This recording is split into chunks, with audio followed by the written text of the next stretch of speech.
All I right. should. Good evening, Peter. Yeah, it's getting later on in the evening. Take two. We'll make Yes, I sure that we apologize for that. As I said, it looked good. The other recording looked good on. It looked like it was recording the audio on both sides, but when I went to play it back, all that I would get on your end was just occasional noise, no conversation at all.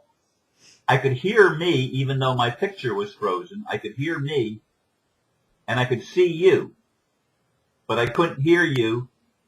It was just all messed up. So it is take two, and if you'll forgive me on this one, we won't talk about your vacation. That's fine. That we started out the first one with. We'll just go right into the topic, which again. Yep. Which again came to me when I was listening to Double Dutch Radio, and at the end of the most recent broadcast, whatever, you you read a bunch of your quotes from Facebook from 2013, and I was so impressed by your wisdom and many things. And you asked me to select one for the topic for this conversation, which I did. And that will be the title, Why is Light Considered Good and Dark Considered Bad? And your quote was, the part of us, and thus the world we don't inhabit, becomes inhabited by someone else, often but not desirable. Is the mind that is afraid of darkness, not the immature, childish mind that needs a nightlight and many prayers to God to stay safe? Should we only love the day and cower in the night? Which is good? Which is bad? Just a question, something to ponder. That's your quote. Yeah, big at the end of it. And it is a question, and it's something that you do have to, well, I do have to ponder. I did have to ponder that big time. And Peter. Yeah. Yeah, well, what is darkness? What is light? And we're brought up with this split, God, the devil, good, bad, light, dark. And first observation for me always is that it's they're all shades of light. Even in the darkness there are molecules and atoms and quarks and all these little particles that are blips of light that are revolving and carrying on. So they're all just different shades of light for a start. And I think that, the fear of darkness is a very fundamental thing to our psyche from caveman days, sitting in the dark, with a thorny bush as your only weapon, and not even having, if you go right back, not even having fire to help defend you or keep you safe and give you light, but sitting there in the dark, cowering, watching the predator's eyes light up in the dark. A very basic instinctual fear that we have of darkness. And then, of course, there's your whole religious God and the devil thing going on. Good or bad, we're always, categorizing and taught to categorize everything as good or bad. So, what is that darkness? And that's something that you need to look at and need to have a think about, and I've said this before in the Bible, it says, there was God, and then he said, let there be light, and there was light. So, if you take that literally, it means that God was in the dark. God is in the dark. The creative energy and the creative power is in the dark. Even the Bible says, let us go forth. Or Moses went into the thick darkness where God was. Yep. Yeah, exactly. So the creative force is in the dark. So why do we run towards light? Okay, we have this prehistoric built-in phobia of darkness. We project all sorts of fearful things in there. And I think we're also, like I said in the actual little blurb, we're also controlled via our darkness by those who understand darkness, by the psychopaths and maniacs who do understand darkness and do understand its power.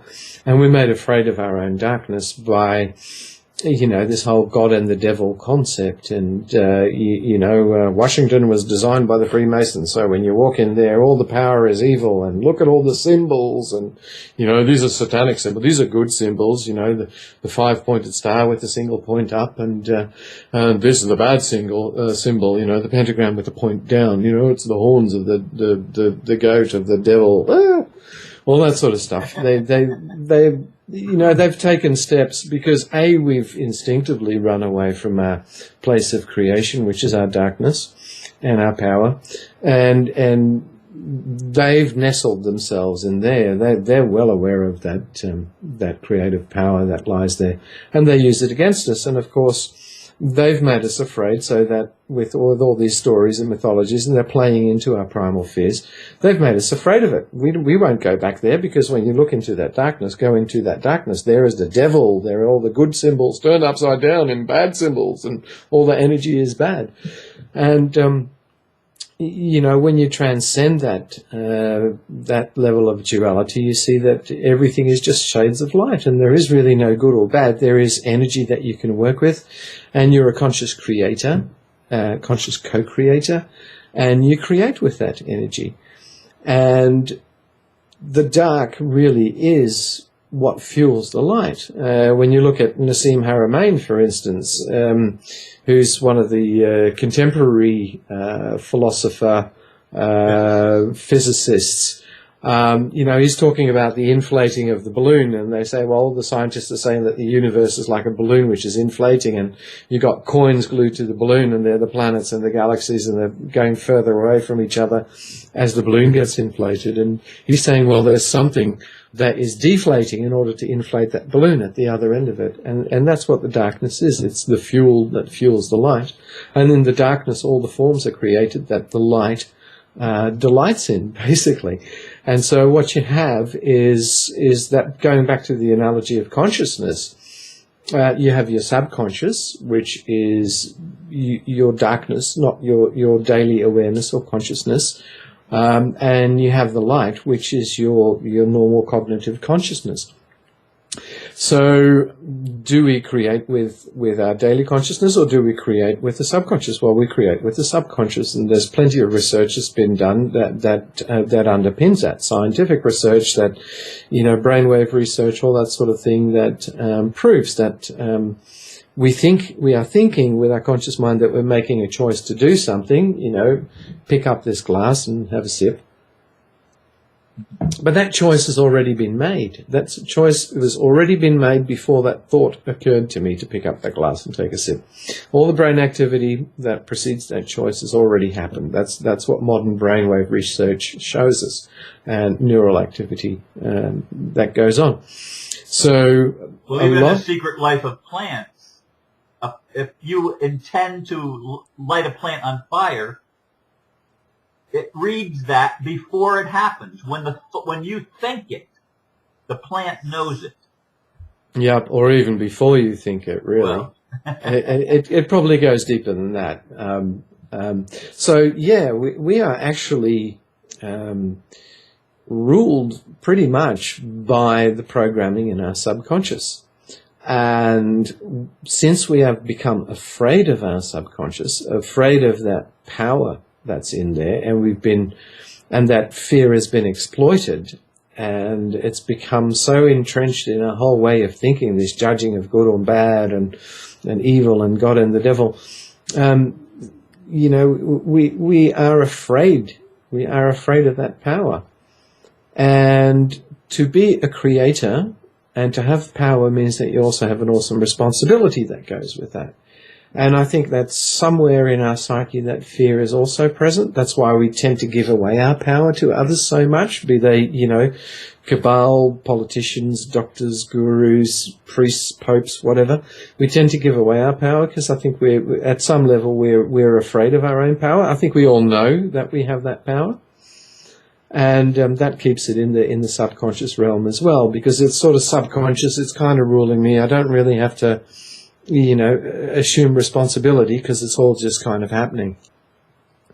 And And so there are a lot of factors. There's the primal fear. There's the fear of the power that we have, and so we have this fear of darkness, and we run towards the light. That's when I started my spiritual search, I was running towards the light, and I was running towards the light deep down. When I look back at all those years of searching and looking for the light, and it was always about being in the light and being light and being good and ascending towards the light and all that sort of stuff.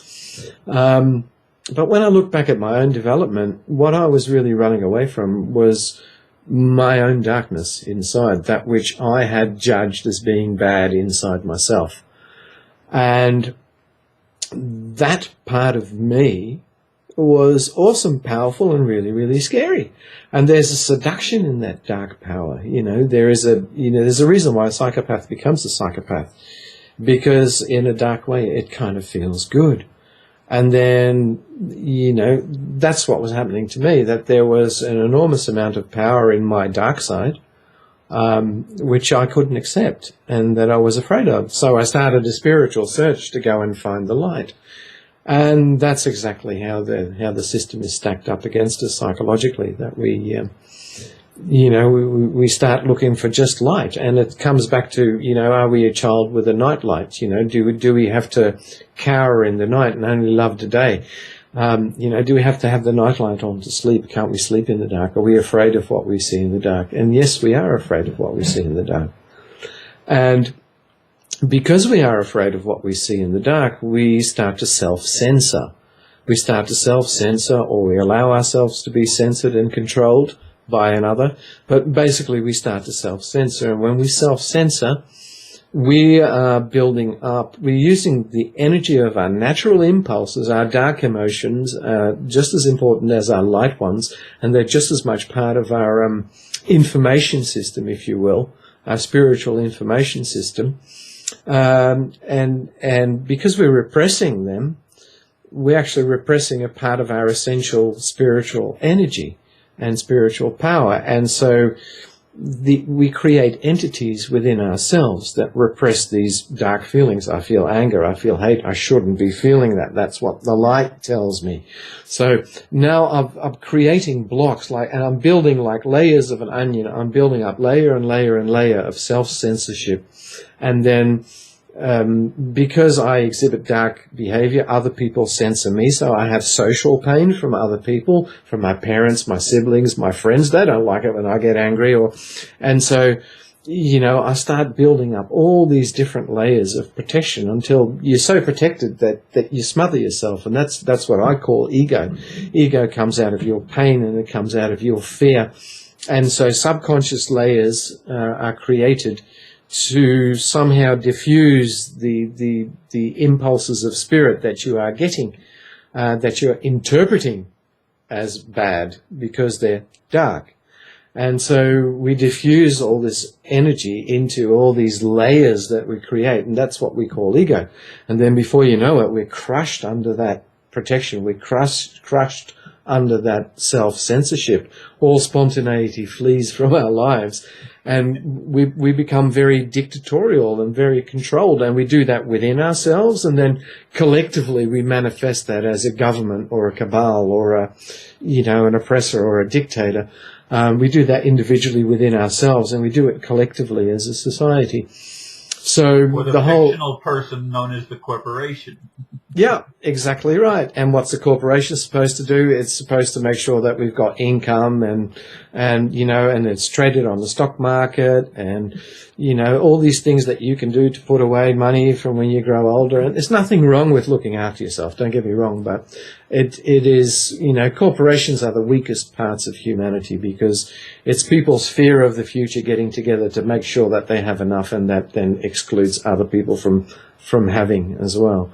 So it's all about that basic fear of our dark energy.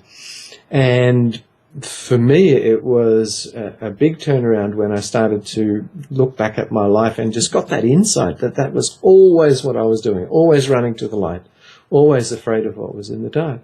And what was in the dark was scary, and it was very, very strong. But once I actually got that insight, then that programming breaks. When you get to the point where you are in that soul energy and you observe something, you can actually break that conditioning. And when that conditioning breaks, then you start to diffuse those layers of all the energy that's in those protective ego layers starts to dissolve one by one. And, I'm not there. There's many layers to the onion, and in the end, at the core of an onion, there's no pit, nothing. It's, it's gone. And so you reabsorb these layers, and you reabsorb these energies, and you repurpose these energies, and so bit by bit, you start to face what is in yourself, and pretty soon you start to learn to trust your so-called dark emotions as much, and thoughts as much as you would learn to trust your light emotions, your good emotions. And when you start to trust yourself, let's say anger, or let's say violence, I don't care. Good examples. I trust my violence. I trust that violence. I understand now that violence is a part of the cosmos. When a sun he just explodes and spews out, trillions of tons of elements out in the universe in a big bang, that's pretty damn violent. When I kill an animal to eat, or I break off a plant, that's pretty damn violent. Violence is part of our reality. If somebody were to, attack my loved ones, I will get violent. I don't know how violent I would get, but I would get pretty damn violent. I trust my violence. I trust my anger. And to a certain degree, I trust my fear, at least the physical fear, the stepping back from the abyss, the pulling the hand away from the fire. Psychological fear is another matter. I think that is really what got us there in the first place. It's a shadow, and we do need to heal that shadow.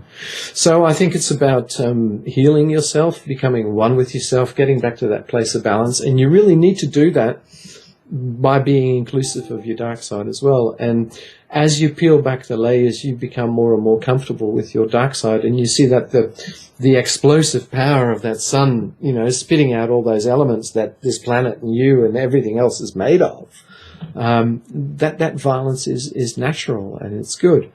And so all these things that were dark emotions before, they take on a different characteristic, because you begin to realize that they come from the deepest core of yourself, and that underneath whatever you call good or bad is that soul awareness and that spirit awareness and that bliss and love. And it all comes out of love, when you're in the awareness of, when there's no me and there's a soul awareness, there is just love, there is nothing else. So, and this is the contradiction that we have, because if we're afraid of these negative emotions and things like that, then how does that marry up with everything just being love? And when you start to realize that more and more, and these layers start to dissolve, and you start to reclaim your own energy, then you begin to see that these negative emotions are not negative. They're just part of you. That's just you telling yourself that there's something wrong, that something needs to be done, that there's some love and some wisdom to be applied to the situation, or, if need be, some violence. It's our spiritual compass, as one person that I remember hearing. You call it a spiritual compass. Correct. Our negative feelings, or our feelings in general, our spiritual compass. Yep. And if we stop judging them, and this is the thing about the whole sort of self-observation type meditations and techniques that is at the core of that, is when you begin to observe who you are, what your feelings, what your thoughts are, without judgment, you begin to balance out the energies. And that is really key, is can I have a feeling, let it rise, flower, wither and die, without actually judging it. And the moment that actually happens to you is a moment that is very special, because once you can actually totally let your energy, your emotions, your thoughts, everything arise without judging it, and it then clears and it gives way to who you are, who you really are as a soul. That's an amazing thing, and I see it happening And it happens to all people at certain, we're just not aware of it. We don't voice it. We don't observe it as yet. It does happen. You know, it happens when you're a kid and you have the worst fight with this other kid, and then 2 seconds later you're best buddies and you're hanging off each other and laughing, and, you know, it's past, it's withered and it's died. And it's only when violence and negativity is repressed that it becomes problematic. Because I'm turning it into a memory. I'm repressing this anger and I'm turning it into a memory of an event. And then somebody else comes around and it triggers the memory of the event, and so I get angry. So there's an accumulations of stories around that anger that are serving as a cap to hold down this, to keep that energy contained and repressed. And that cap is the layer of ego that I've built up to do that, the inner policeman. The defender, the broken one, all these aspects of self that are fragmented. So it is all part, darkness and light is all part of your information system, and you should not sleep with the nightlight on. And, you know, one of the things that made me think about this is the fact that I'm a parent and I have a daughter, and she, you know, she's 11 years old and she's still sleeping with the nightlight on. And, you know, I've addressed this with her, and you know, now she says, oh, I'll just wait till I get to sleep and then come in and turn the nightlight off. And she was getting headaches, believe it or not, because the nightlight was really bright. She didn't want to have she wanted it really actually quite bright in the room. And she started getting headaches. And now, since I've actually been turning the nightlight off, her headaches are actually gone as well. So can you spend your whole life awake in the light? No, you cannot. At a certain time, you're going to have to lay yourself down. You need to recharge your batteries in the dark.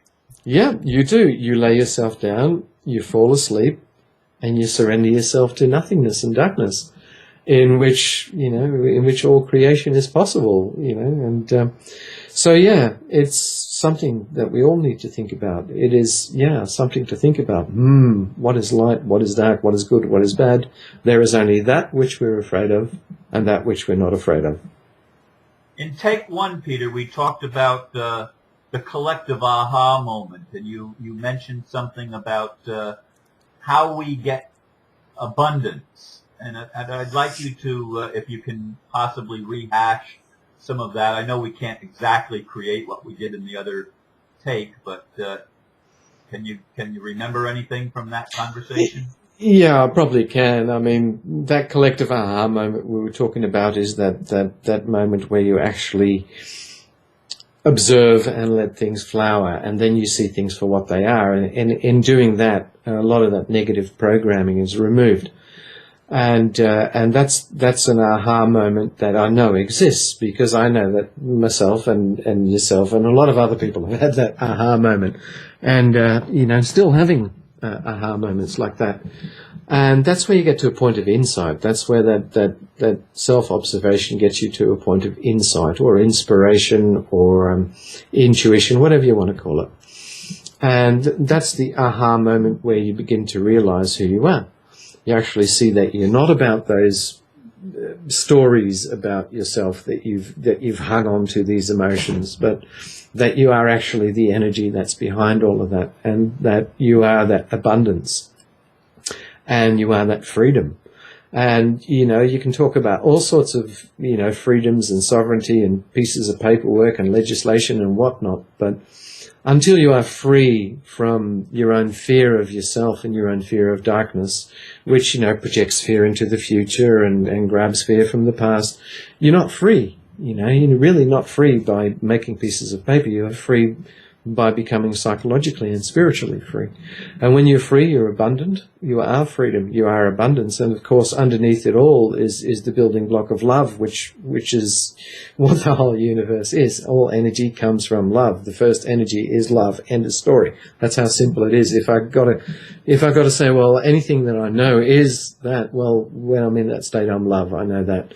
And that to me is the immutable fact, so to speak. And it's that behind all energy is first love, and then we work with it and differentiate it and mold stuff with it.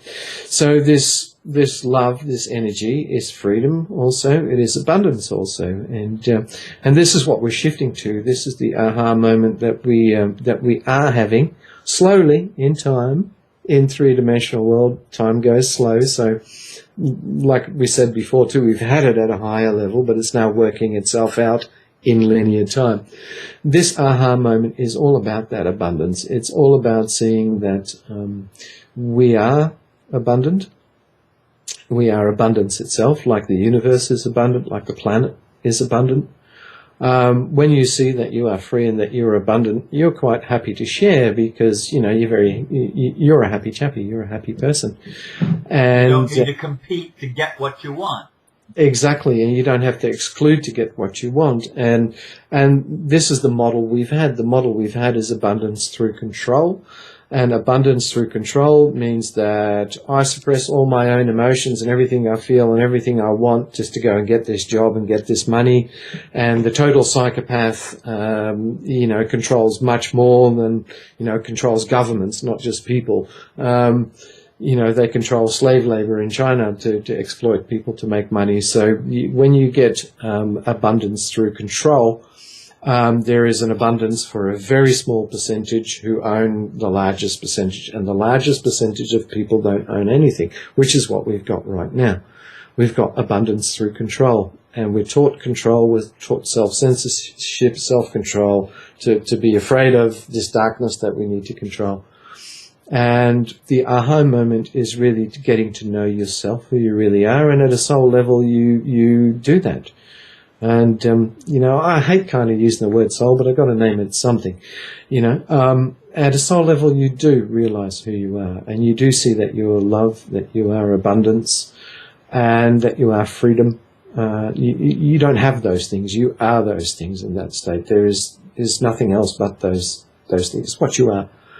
And when you know yourself as that, then your need to control falls away. Your need to control falls away because that's what you are. All you have to do is just express yourself in the moment to be what you are. That's you are what you are. You express yourself in the moment. You don't worry too much about yesterday or tomorrow. You don't have that fear. You don't need to control things. Your life becomes a little bit more spontaneous and free and creative. So then you don't have to exert control over others. You can allow freedom because you know that you are freedom, so you know that everybody else is freedom too.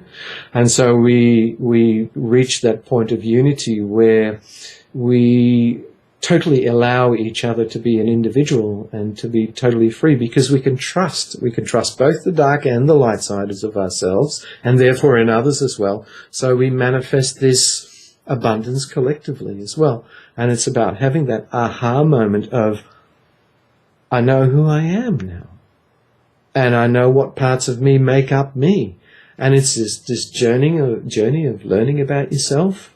But there is a moment in there. There's a moment where that emotion, feeling, whatever it is, whatever you struggle up, does not get judged that time. And it rises and it flowers and it withers and it dies. And then underneath, there is you.